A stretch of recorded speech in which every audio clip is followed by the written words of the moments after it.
Hello, मैं सुनील पांडे। आप सबका अपने इस चैनल पांडे सर की क्लास में बहुत बहुत स्वागत करता हूं। आज हम लोग पढ़ने जा रहे हैं कक्षा 6 की गणित लेसन 13.2। तो आइए शुरू करते हैं। और जैसा कि हम लोग देख रहे हैं, इस एक्सरसाइज में निम्नलिखित सवाल दिए गए हैं जिन्हें कि हम एक एक कर हल करेंगे। तो पहला नंबर सवाल है, निम्न आयतों का क्षेत्रफल ज्ञात कीजिए जिनकी भुजाएं नीचे दी गई हैं। तो ए नंबर में है लंबाई 3.5 सेंटीमीटर और चौड़ाई 2.5 सेंटीमीटर। तो आयत का क्षेत्रफल बराबर होता है लंबाई गुना चौड़ाई। तो लंबाई है 3.5 गुना चौड़ाई है 2.5। जब हम इन दोनों को गुना करेंगे तो यह आएगा 8.75 वर्ग सेंटीमीटर।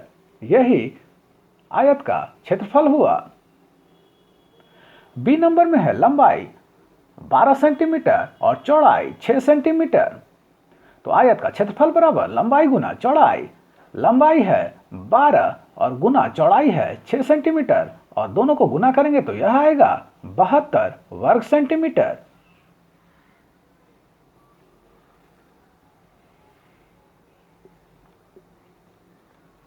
सी नंबर में है लंबाई 7 मीटर और चौड़ाई 70 सेंटीमीटर। तो आयत का क्षेत्रफल बराबर हुआ लंबाई गुना चौड़ाई। तो लंबाई है 7 मीटर, जिसे कि हमने सेंटीमीटर में बदल लिया, तो हुए 700 सेंटीमीटर गुना चौड़ाई है 70 सेंटीमीटर। दोनों को जब हम गुना करेंगे तो यह आएगा 49,000 वर्ग सेंटीमीटर। और अगर इसे हम वर्ग मीटर में बदल दे तो यह होगा 4.9 वर्ग मीटर। यहां आप ध्यान रखेंगे कि वर्ग सेंटीमीटर को वर्ग मीटर में बदलने के लिए 100 गुना 100 से भाग देना पड़ेगा। वर्ग सेंटीमीटर को तो वह वर्ग मीटर में बदल जाता है।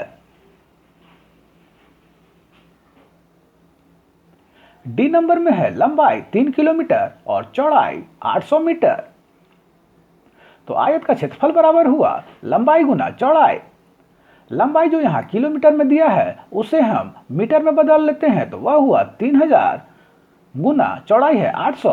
तो दोनों को जब हम गुना करेंगे तो उसका क्षेत्रफल हमें मिल जाता है 24 लाख वर्ग मीटर। और जब हम इसे वर्ग किलोमीटर में बदलेंगे तो यह होगा 2.4 वर्ग किलोमीटर। यहां वर्ग मीटर को वर्ग किलोमीटर में बदलने के लिए 1000 गुना 1000 से भागा देना पड़ेगा। दूसरे नंबर का सवाल है, उन वर्गों का क्षेत्रफल ज्ञात कीजिए जिनकी भुजाएं निम्नलिखित हैं। तो ए नंबर में है 6 सेंटीमीटर। तो वर्ग का क्षेत्रफल बराबर होता है भुजा गुना भुजा। तो यह हुआ 6 गुना 6 बराबर 36 वर्ग सेंटीमीटर।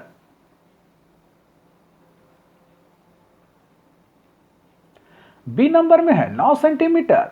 तो वर्ग का क्षेत्रफल हुआ भुजा गुना भुजा बराबर 9 गुना 9 बराबर हुए 81 वर्ग सेंटीमीटर। सी नंबर में है 4 मीटर। तो वर्ग का क्षेत्रफल हुआ भुजा गुना भुजा बराबर हुए 4 गुना 4 बराबर 16 वर्ग मीटर।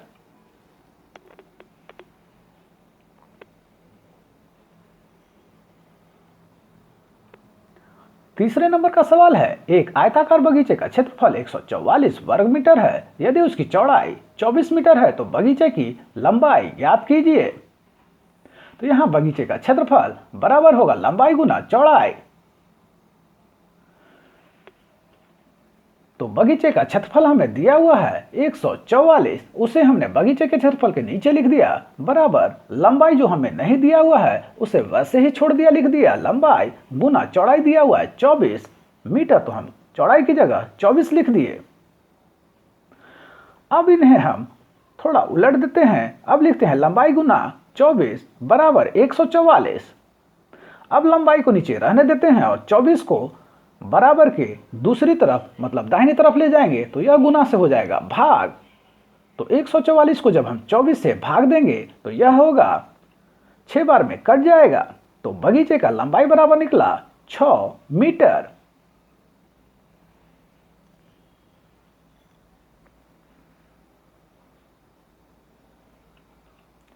चौथे नंबर का सवाल है, एक 10 सेंटीमीटर गुना 12 सेंटीमीटर आयताकार कागज के टुकड़े में 2 वर्ग सेंटीमीटर के कितने टुकड़े काटे जा सकते हैं। तो यहां हमें दिया हुआ है कागज का क्षेत्रफल बराबर होते हैं लंबाई गुने चौड़ाई, जो कि दिया हुआ है 10 गुना 12, और वर्ग का क्षेत्रफल दिया हुआ हमें 2 वर्ग सेंटीमीटर। तो टुकड़ों की संख्या निकालने के लिए हमें कागज के क्षेत्रफल को भाग देना पड़ेगा वर्ग के क्षेत्रफल से, और इस प्रकार काटने पर यह आता है 5 गुना 12 बराबर 60। तो टुकड़े की संख्या हुई 60।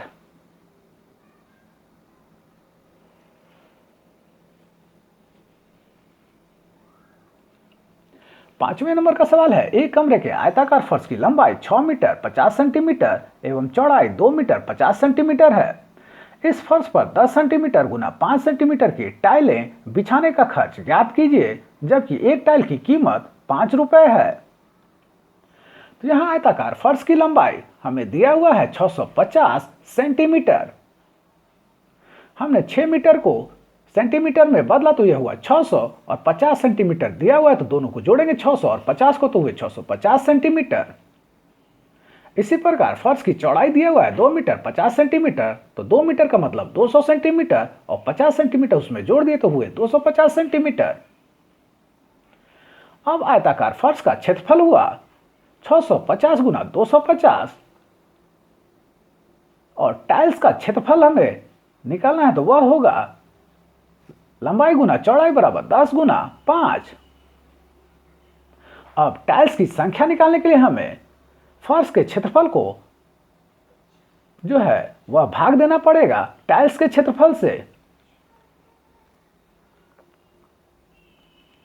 इस प्रकार जो हमें टाइल्स की संख्या मिली वह है 13 गुना 250 बराबर 3250 टाइल्स लगेंगे, जबकि यहां हमें दिया हुआ है एक टाइल की कीमत 5 रुपया, तो 3250 टाइल्स की कीमत होगी 5 गुना 3250 बराबर हुए 16,250 रुपया।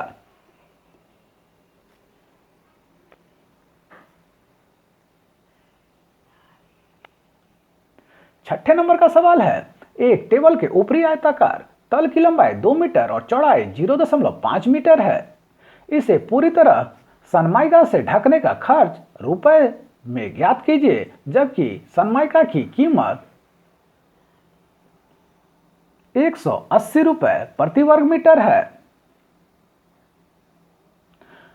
तो टेबल के तल की लंबाई बराबर 2 मीटर दिया हुआ है, जबकि टेबल के तल की चौड़ाई बराबर 0.5 मीटर दिया हुआ है।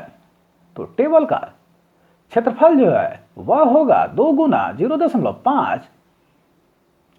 अब सनमाइका की कुल कीमत जो है हमें दिया हुआ है वह होगा 2 गुना 0.5 गुना 180। तो कुल मिला के यह हुए 180 रुपये।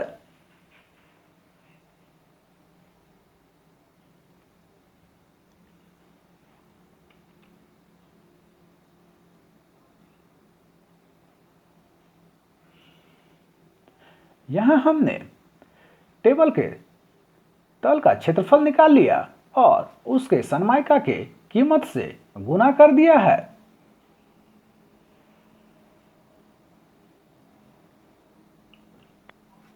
अगला सवाल है 7वें नंबर का, एक दीवार की लंबाई 30 मीटर और ऊंचाई 2 मीटर है।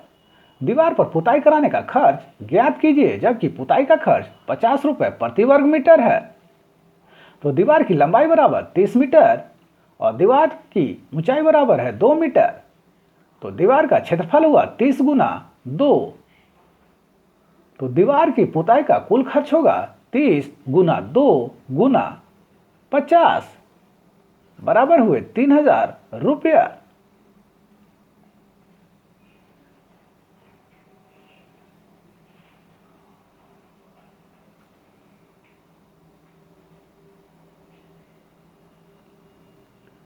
आठवें नंबर का सवाल है, 6.5 मीटर लंबाई एवं 4.0 मीटर चौड़ाई वाले आयताकार एक भूखंड पर 1.5 मीटर भुजा वाली वर्गाकार फूलों की 2 क्यारियां बनाई गई है। भूखंड के शेष भाग का क्षेत्रफल ज्ञात कीजिए। तो भूखंड की लंबाई जो है वह दी हुई है 6.5 मीटर, जबकि भूखंड की चौड़ाई जो दी हुई है वह है 4.0 मीटर। तो भूखंड का क्षेत्रफल होगा 6.5 गुना 4.0 बराबर हुए 26 वर्ग मीटर। अब क्यारियों की लंबाई जो है वह दी हुई है 1.5 मीटर।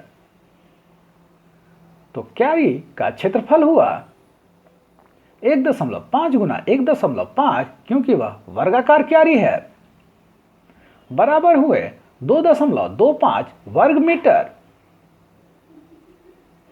चूंकि यहां पर दो क्यारियां बनाई गई हैं, तो उसे 2 से गुना करेंगे क्यारियों का क्षेत्रफल से, तो यह होगा 4.50 वर्ग मीटर। अब हम भूखंड के शेष भाग का क्षेत्रफल निकालेंगे, तो वह हुआ 26 घटाव 4.50 बराबर हुए 21.5 वर्ग मीटर। इतनी क्यारियां शेष बची रह गई।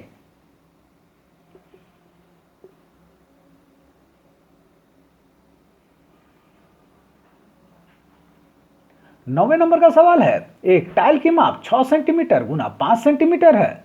तब पता करें कि दिए क्षेत्रों को पूर्णतः ढकने के लिए कितनी टाइल की आवश्यकता होगी। क्षेत्रों की माप निम्नानुसार है। ए नंबर में 150 सेंटीमीटर और 120 सेंटीमीटर। तो टाइल का क्षेत्रफल हुआ 6 गुना 5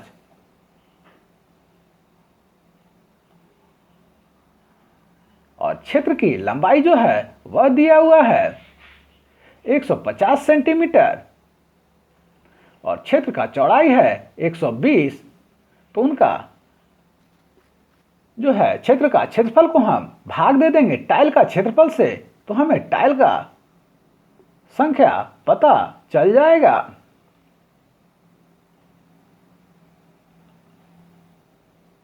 जो कि हुए 600 टाइल्स। यहां 150 जो है 30 से 5 बार में कट जा रहा है, तो जो भिन्न में संख्या ऊपर नीचे कटती है तो हम उसे काट देते हैं। इस प्रकार हमें जो टाइल्स का संख्या मिला वह है 600 टाइल्स लगेंगे उस क्षेत्र को पूर्णतया ढकने के लिए।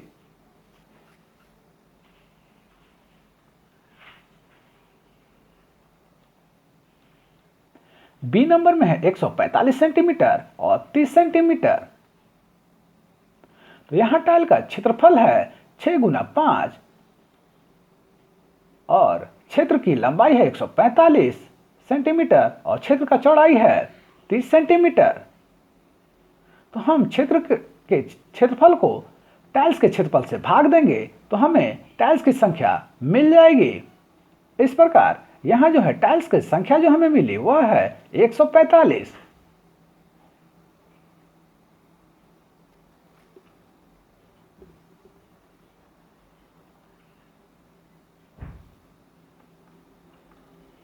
तो आप सबको हमारे प्रयास कैसा लगा हमें जरूर कमेंट कर बताएं। हमारे इस चैनल पांडे सर की क्लास को जरूर से सब्सक्राइब करें और बेल बटन को दबाएं ताकि आने वाले वीडियो का नोटिफिकेशन आपको मिलता रहे। दूसरों के साथ इसे शेयर करें और हाँ, लाइक करना तो बिल्कुल ना भूलें। आपका लाइक करना ही हमारी मेहनत का फल है। धन्यवाद। Thank you.